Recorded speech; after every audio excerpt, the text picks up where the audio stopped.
yo ishinglarga gap bo'lishi mumkin emas. Bolalar ham молодец, 2 kundan beri harakat qilib ish bo'lyapti. Bahor gullari eng ishonchli va sifatli gullar. Hammaga assalomu alaykum. YouTube sahifamizga xush kelibsizlar. Bugungi video eksklyuziv bo'ladi. Sababini Usmon aka, nimaga eksklyuziv? Assalomu alaykum. Bugun xalqimiz suygan san'atkor Hamdam Sobirov xonadonlari tashrif buyurganmiz. Bugungi videoda Hamdam Sobirov xonadonlarida qilingan landshaft loyihasi va sizlarga foydali bo'lish uchun yozda ekish jarayoni yaqqol misolida ko'rishingiz mumkin. Hozir 35 gradus issiq. Marhamat, videoni oxirigacha tomosha qilinglar. Usmon aka, obzorni boshlashdan oldin birinchi kuzatuvchilarimizga qiziq bo'lgan savol. Yozda o'zi eksa bo'ladimi? Shu savolga javob bersangiz. Albatta eksa bo'ladi. Qachonki eksa bo'ladi? Xonadonda salqin joylari bo'lsa, quyosh tushmaydigan joylar bo'lsa, uni qo'rqmasdan eksa bo'ladi va bizning tovarlarimiz o'z konteyneri bilan keladi. Chunki bizda yangi kom bo'lmaydi, eski komda keladi hammasi. O'sha adaptatsiyadan o'tgan narsani bemalol eksa bo'ladi. Chunki bizda 4 faslda ekamiz. Tushunarli. Shu har bir iqlimni o'zini havosiga qarab, hisobini olib ekish bo'yicha ishlab o'ramiz. Asosiysi yer muzlamagan bo'lsa bu. Albatta. Qolgan istalgan holatda eksa bo'ladi. Agar juda ham issiq bo'lib ketsa, ko'pincha biz kechki salqin ekamiz. Hozirgi xonadonimiz abid bo'lishiga qaramay ekyapmiz. Nimaga? Sababiki bu xonadonimizda salqin quyosh unaqa tushadigan xonadon emas, chunki yerda zaxligi bor. Qachonki yer qizib qolsa yoki yerga quyosh постоянно tushib turadigan, doimiy quyosh tushadigan bo'lsa, uni biz kunduzi mana bunaqa holatda zagotovka qilamiz, ko'rishingiz mumkin. Zagotovka qilib turib, bu yoqqa qachonki salqin tushib, soat 4 dan keyin quyosh qaytar paytda ekishni boshlaymiz. O'shanda bemalol qo'rqmasdan eksa bo'ladi. To'g'ri.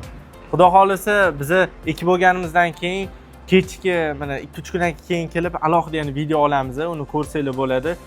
Ketadi. Xudo xolisa bu riski katta emas. Odamlar ko'plar qo'rqadi, yozda eksa bo'lmaydi deb o'ylashadi. Yo'q, bo'ladi. Bemalol eksa bo'ladi. Har bir narsani o'zini qonun qoidasi bo'yicha eksa bo'ladi. Bir xillar aytadi, yo'q, quyoshda ek bo'lmaydi yoki salqin joyga ek bo'lmaydi deydi. Uni har bir daraxt o'zini o'simligini talab qiladigan joyi bor. O'shandan kelib chiqib eksa bo'ladi. Shunaqa. Bo'l, endi biz anaqaga o'tsak, sonaki obzorga boshlasak. Hozir bu Hamdam Sobirov xonadonlariga kirish garaji, ko'cha qismi. Bu yerda o'zi oldin nima turadi? Boshida rasmlarni ham qo'yamiz video ustida. Shular haqida ma'lumot bersangiz, qayerga ularni ko'chirdik. Bu yerga birinchi holatida bu yerda arizonika bo'lgan, keyin fatini qo'yishgan. Bu yerda ekilish jarayoni sal noto'g'ri bo'lgan. Chunki biz shu anaqamizga, mijozimizga taklif berdik. Bu yerda narsalarni olib, o'zligini bolalar o'ynaydigan o'yingohi bor ekan, o'sha yoqqa ko'chirib berdi. Sababiki bu yerda ertaga kelajakda katta bo'lib ketadigan narsa qo'yish kerak emas, tom qismiga xalaqit qiladi. Shuning uchun biz berozadan foydalandik. Berozadan foydalanish sababiki bu plakuchi beroza. Buni tanasi sekin o'sadi. Tom qismini ham ko'rsatsangiz bo'ladi. Mana tom qismi ham uzun narsa, piramidalni yoki daraxt sifat bo'lib ketsa, xalaqit qoladi. Bolalar o'yingohi degan joyingiz mana orqamizda turibdi, ko'rsatsangiz bo'ladi videoda. Arizonikalar, patinyalarni mijozimizning uylarini to'g'risiga ekib berdi u. Sababki ertaga mehmondorchilik kelganda ham o'zlarining yon tomonlari chiroyli bo'lib turadi. Hozir ko'cha qismiga ularni olib tashladik. O'rniga nima ekyapmiz, shular haqida ma'lumot bering. Hozir ko'cha qismiga biz beroza ekdik. Buni teglari hali gulla bo'ladi, gartenzadan, bika masaki bo'ladi chetlarida. Keyin buni zo'r xususiyati nimadanki, berozamizni bu shamolda tebranganda ovozlari bor o'ziga xos. Bu shitir-shitir qilib ovoz beradi. Shunaqa. Bundan keyin berozani tagiga gartenzalar ekmoqchimiz. Albatta, ha. Bu to'ldirib gartenza ekiladi. 36 ta kelgan gartenza. 36 ta gartenzani ikkiga bo'lganmiz, chunki uy qismi ham bor. Bu uy qismiga ham o'tamiz, hozir ko'rsatamiz. Uy qismi ham bor, chunki buni o'sish hisobini olib biz har bir qo'cha o'simlikni razmeriga qo'yiladi. Sababki ertaga bir-biriga xalaqit qilmasligini. Mana shu gartenza haqida kuzatuvchilarimizga gapirib bersangiz, nima xususiyati bor? Mana quyosh tikka uradi, bu o'lib qolmaydimi? Yo'q, bu o'zi quyoshki. Bu quyoshda turadigan sorti, kech-kuzgacha gullab turadi. Qishda ham o'zini butonida turadi bu. Qachonki kesmagunizcha. Agar masalan siz kesib qo'ysangiz buni qish faslida, o'sha kuzning oxirida kesib qo'ysangiz, keyingi yilga yana ham gullar ko'payadi buni. Agar bu katta holatda qoldirib, faqat gulini o'zini bundoq kesib qo'ysangiz, gul kamayadi. Hozir kuzatuvchilar ko'rsatmoqchi bo'lgan narsa bu mana bizada eksa bo'ladimi degan savolga javob, yaqqol javob bo'ladi. Mana bu ko'mi bilan chiqib ketdi, ko'rgan bo'lsanglar, bu eski kom deyiladi. yangi komdagi o'simliklarni agar garshokdan chiqarsangiz turpoqlari bilan Sochilib ketadi, ha. sochilib chiqib ketadi. Keyin mana buni ekish jarayonida ham mana mijozlarimiz ko'rishi mumkin. Buni shu holatda ekilmaydi o'zi. Sal buni patelarini o'ynatish kerak. Sal ezib. Chunki mana bu ichidagi qismidagi haqiqiy o'zini ildizlari yuzaga chiqsa, yer qismidan bu oziq olish osonroq bo'ladi. Ko'pchilik shu joyda ham e'tibor bermaydi, xatolik yo'l qo'yadi. Garshokdan chiqaradi, shunday ekadi. Bu turpoqqa kirgandek turpoq qismi siqqandan keyin bu o'sish jarayoni sal qiynaladi. Shuning uchun sal bo'shatib olish kerak buni. To'g'ri. Sal bo'shatib turib eksanglar, xudo xolisa uylarda yashnab turadi. Sekin o'sha gulchilik sirlarini ham ochamiz. Videoga обязательно like bosib qo'yinglar. O'zligi ham xonadoniga nimadir bozorda olib eksa bu qo'l keladi-da, Albatta. Chunki bilib qo'ygan yaxshi. Endi hovlini ichki qismiga o'tsak, sekin Kiramiz, ko'rasizlar. Aziz kuzatuvchilar, hovlining ichki qismidamiz va bu yer 1.70 ga 3.60 maydonida yer qismi joylashgan. Hozir bu yerda qilgan ishlatilgan o'simliklar haqida Usmonga qisqacha aytib beradilar. Usmonga aytib bersangiz. Xo'p, biz mana bu xonadonni oldingi holatidan ancha qochgan holatda biz bu yoqqa mana shtampoviy o'zi boshida nima edi bu yerda? Nimalar turibdi? Bitta fatina turuvdi, shar. Bu yoqlarda sharlaydi. Endi bular qanaqa desa bo'ladi? Paratga qilib qo'yilmagan. Har bir narsa o'zini joyiga qo'yilmaganligi uchun biz bu yerdan olib tashladik. Mijoz bilan kelishilgan holatda. Uni o'rniga biz qo'ydik, mana indiskiy seren shtampoviy qo'ydik. Bu shtampoviyning asosi nimadaki? Bu sekin o'sadi. Bu yerda ham agar e'tibor bersangiz tepada tom bor. Bu yerga juda katta narsa qo'ysam bo'lmaydi. Uni tagiga binka masaki qo'ydik. Agrajini. Buni ham mijoz bilan kelishilgan holatda qilinadigan ishlar bu. Chunki biz o'zimizdan taklif bergandan keyin mijozdan ham o'zining xohishini ham inobatga olish kerak. Inobatga olgan holda mana shunaqa qilib gartenzalardan qo'ydik. Bu tomoniga ham bitta indiskiy seren, o'rtada silver pisardi qo'ydik. Endi silver pisardini odam aytishi mumkin. Nimaga buni kichkina qo'ydingiz, tomni hisobini olib? Nimaga buni katta qo'ydingiz? Endi bitta narsaki, bu gullaydigan narsa. Buni kesib, gulini olib tashlash nobud bo'ladi. Buni tepasidan krona qilib, chiroyli qilib shakl berib tursa bo'ladi. Shu uchun buni qo'ydik. Buni bemalol kessa bo'ladi. Albatta. Bu chunki erta bahor o'zi gullagandan keyin bay chiqarishni boshlaydi.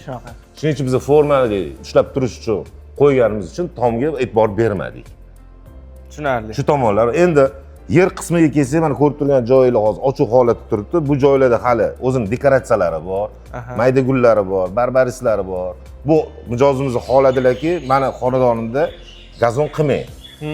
Yer qismi ko'rinmasin, shu holatga olib kelib beradiganlar uchun biz bu yerga boshqa takliflar bilan chiqdik. Ishimizning oxirgi qismini ko'rsanglar, o'zinglar amin bo'lasizlar. Xudo xolisa aytganimdek 2-3 kundan keyin alohida kelamiz. Albatta. Ko'chani ichki qismini bitta ko'rsatamiz odamlarga. Mana aynan yozda ekilgan o'simliklar ham moslashib ketishi oson. Odamlar xavotir olmasa ham bo'ladi. Shuning uchun 2-3 kundan keyin alohida yana kelib videoliga olib ketamiz. Mana yana qo'shimcha qilib aytishim mumkinki, mana bu yerda ko'rayotgan bo'lsanglar, mana salqin joy. Bunaqa joylarda qo'rqmasdan eksa bo'ladi. Faqat ekish jarayonida bitta narsani mijozlarimiz yodda olishini xohlayman.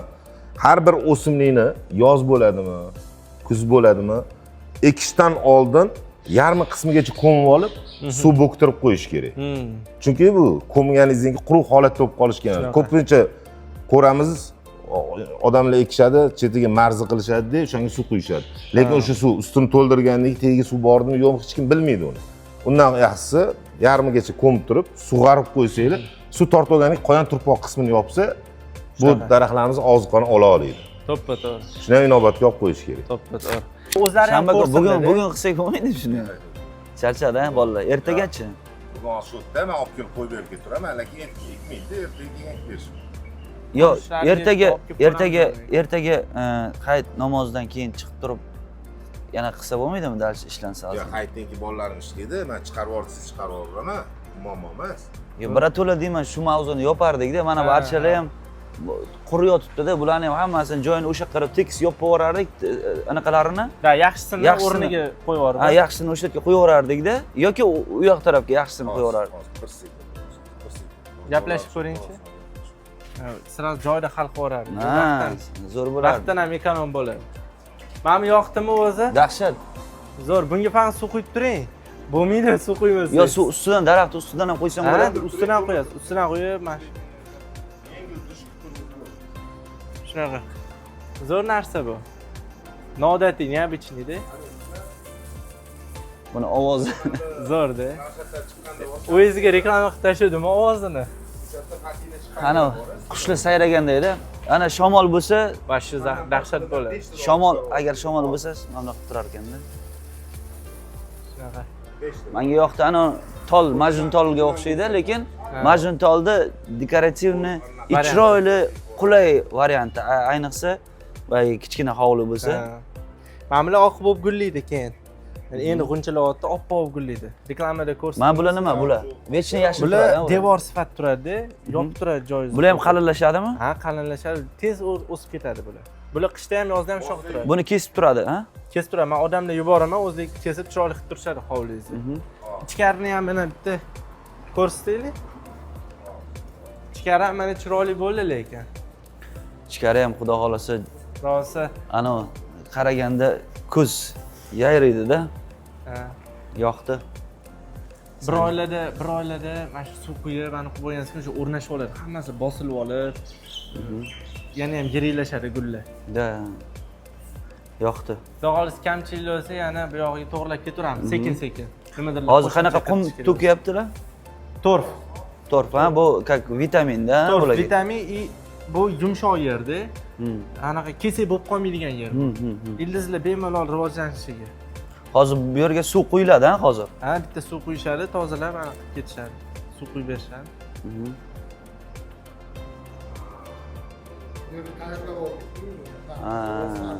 Nam bo'ldi, ha? Yo, ishinglarga gap bo'lishi mumkin emas. Bolalar ham молодец, 2 kundan beri harakat qilib ish bo'lyapti. Bahor gullari, eng ishonchli va sifatli gullar, daraxtlar. Endi hamma joyda ko'rganmiz, hamma joyga borganmiz. Yo'limizda ham ko'p uchraydi-ku, bu daraxtlar, ko'chatlar ekib sotadi. Lekin aynan shu bahor gullariga kelganda hamma shu daraxt qanaqa nima deydi? Qanaqa turdagi daraxt kerak, qanaqa turdagi gullar kerak bo'lsa, mana shu bahor gullaridan topishinglar mumkin. Zo'r, bolalarga gap yo'q. Keyin albatta joyimizga ham o'tasiz. Albatta, ha, o'zi bor. O'shda ham ko'rib assortiment rosa ko'p-da. Boraman deb hech vaqtimiz bo'lmadi. Endi albatta boramiz. Chunki u yerda haqiqiy kislorodni o'sha yerda boshlaymiz-da. Shunaqa. Lekin oldin borib ko'rmayapsiz-a? Yo'q, bormaganman. Xudo xohlasa borganingizni ko'rsatib aylantirib chiqamansiz. Xudo xohlasa boraman. Onaxon oborsiz bir maza qilib kelishadi. Bo'ldi, xudo xohlasa albatta boraman. Rahmat Hamdon aka, siz bilan ishlaganimizdan xursandmiz. Jonim, rahmat kattakon, sizga ham rahmat. Videoni oxirigacha ko'rganingiz uchun hammaga rahmat. Bundan keyingi hovlilarni obzorini ko'proq qilishimizni xohlasanglar, videoga albatta like bosib qo'yib, obuna bo'lish esingizdan chiqmasin. Va izohlarda savolinglar bo'lsa bemalol qoldirsanglar bo'ladi. Biz albatta hamma savollarga erinmasdan javob berib chiqamiz.